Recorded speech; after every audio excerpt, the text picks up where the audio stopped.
Guess who has a whiteboard now? And the ability to be like 18 times the menace?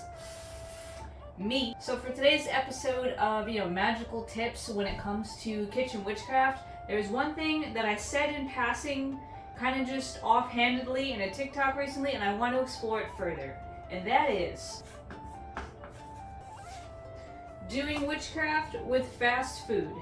Because when you're on the go and you don't have time to have some kind of pre-packed lunch, sometimes you gotta eat out. And you know what?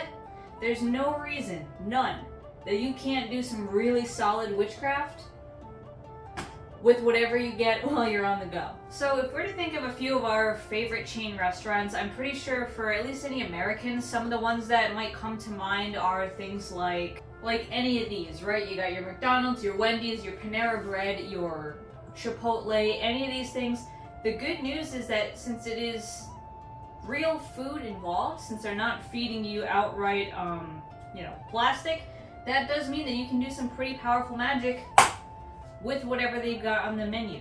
For instance, let's take something as benign and totally mundane as a burger, right? A burger, by its own anatomy, has all these different components that from watching my recipes have a lot of magical associations in them. Just right here, we've got lettuce and tomatoes and pickles, all of which are water-based and which can do some specific things. Tomato, being red, has a lot to do with love or even passion and ambition because of that red color. It's associated with Venus, which means it's great for love spells, beauty spells, anything like that. Meanwhile, you've got your pickles, which are just vinegary cucumbers, right? And so if they're vinegary cucumbers, that means they're also water-based and moon-based. If it's some kind of big moon day, a full moon, and you want to get something that's got pickles on it, you can do something with that. I'm just saying. Things that are less obvious but still really helpful is something like the bun, because the bun is made out of wheat.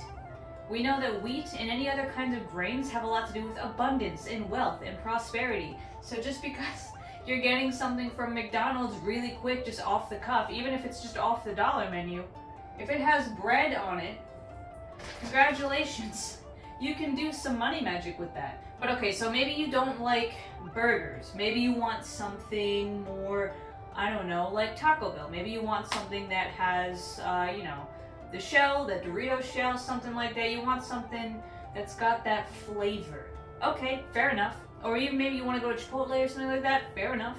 No problem. In fact, arguably, actually, Chipotle I would probably choose before Taco Bell, specifically because you can pick whatever you want. It's got the little, you have the actual bar that has all the different things full of stuff that you can pick out. You've got your lettuce, right? You've got you've got your guacamole over here. You've got salsa, you've got tomatoes, every different kind of bean you can imagine, and you can just pick exactly what you want to go into some kind of delicious Chipotle bowl.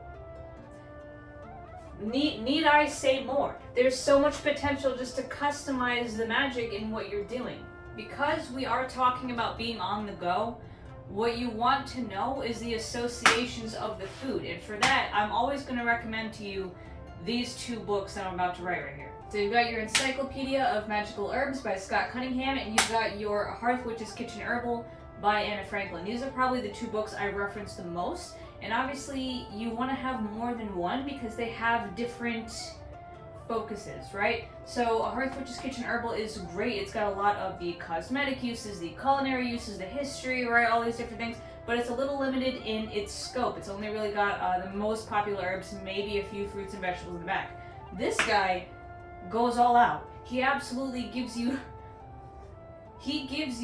quite literally all the things that you're gonna need, right? He's talking about cabbage and beans and all these kinds of herbs you can find outside, all the really weird ones, and also a lot of typical grocery staples. And if you know some of those basic associations of things you're gonna find out there, the world is quite literally your fast food oyster. Now, I don't know about you guys, but if I had to choose something that was gonna be, magically inclined and that was gonna get me through the rest of my day, here's personally what I would look out for when it comes to, the certain foods that I'm looking for. First one, right away, spicy foods. I know not everyone likes spicy foods, and that's totally okay, right? You don't need to get spicy foods if you don't like them. The reason that I'm choosing them is because these peppers and that fire really picks you back up, right? It gives you that extra stamina, that rush of courage, ambition, passion, energy, and protection, right? And a lot of peppers are also associated with the sun, so they bring that kind of luck and optimism, that shine that you need to get through the rest of the day. That's why I'm looking for something that's got a little bit of a kick to it, whether it's hot sauce, whether it's, some kind of food like from Chipotle or something that has a little kick to it.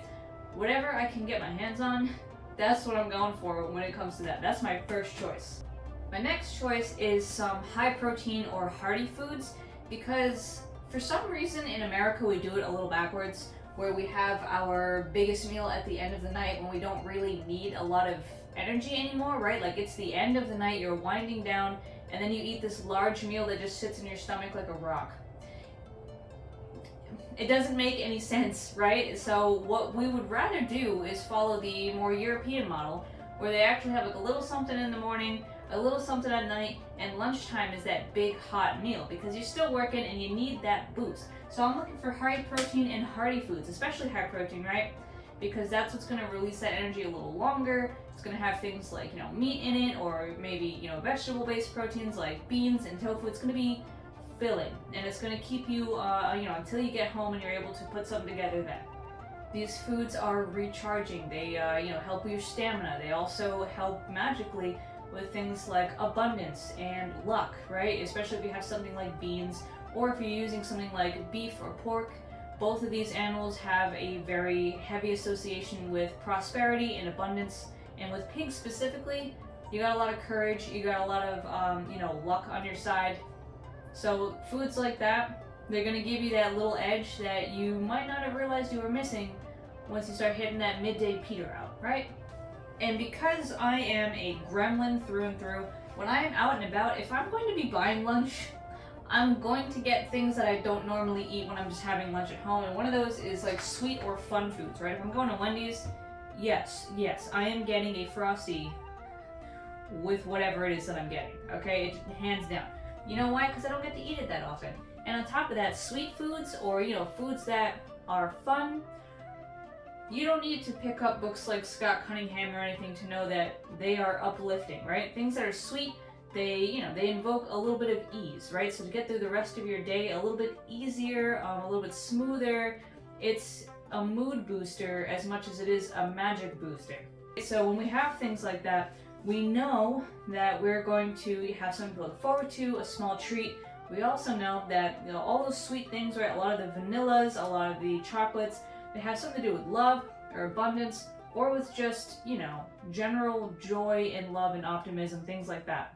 And me personally, I can't ever consider a meal done until I have a sweet thing, which is kind of more of like a personal, maybe character trait than anything else. But I do know that once I have that sweet or fun thing, just doesn't have to be massive, just something little even, I'm going to be able to have a better rest of the afternoon, right? I'm going to have that little pick-me-up. And the magic in it, depending on, what flavor I choose, is going to help me focus on certain things like love, like abundance, like luxury, or it's also going to just overall represent to me that little bit of joy, inspiration, fun, right? Those are the things that when you are halfway through your shift and you want to go home, it does make a little bit of a difference. So if I'm on the go and I'm looking to put some magic into what I'm eating, this is what I'm looking for. You can do different things. Maybe you don't like sweet foods, that's fine. Maybe you don't like spicy foods, that's fine. What matters is that you are finding foods that mean something to you and that meet your needs throughout the day. And to close out today's episode, guys, I'm going to remind you of one thing. All food can be magical. It doesn't matter if you grew it in your garden, which is very nice, right? It doesn't matter if you got it out of a can or a box or a frozen bag. It doesn't matter if you got it at a local fast food chain. If it is edible food and it is made out of ingredients that are actually meant for human consumption, you can do magic with it. You are not limited to what you can afford, to what you can cook, right? Skill-wise, you are not limited to any of these things if you want to do any magic with cooking. So, with all that said, I hope this does help you guys while you're out and about, while you're on the run and you don't have the time to pack lunches beforehand. I hope this helps you figure out how you can still inject some of that magic into all the stuff you do. And with that said, I will see you guys next week for another Creating Meals Master Course. See ya! By the way, if you want to see these videos 2 weeks earlier, consider subscribing to my Patreon, where you not only get all these videos, but also recipe cards, specific deity profiles, and lots of other interesting things to look at. Video tiers start at $10 a month, so definitely consider checking it out.